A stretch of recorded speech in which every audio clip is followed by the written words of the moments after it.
How to fix black screen in Openshot. If you are hitting play and all you see is black screen, no preview, no image, it's likely a settings issue or a missing file. Let's get that fixed. First, check that your media is actually loaded into the timeline. If the clip is missing or shows a warning, right-click it and choose Reload Clip. Next, go to Edit and select Preferences. Head to the Preview tab and try switching the video preview profile to a lower setting like 360p. Also, make sure the Use Hardware Decoding option is turned off. This can conflict with some graphics card and cause black screens.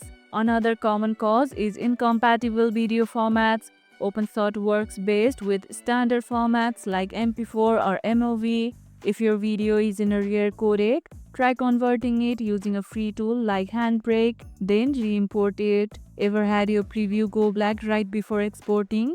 Let's share your fixes in the comments below. Once the screen lights back up, you are back in action. And if this video helped, hit the like button, share it, subscribe and leave a comment. Thanks for watching and I'll see you in the next one.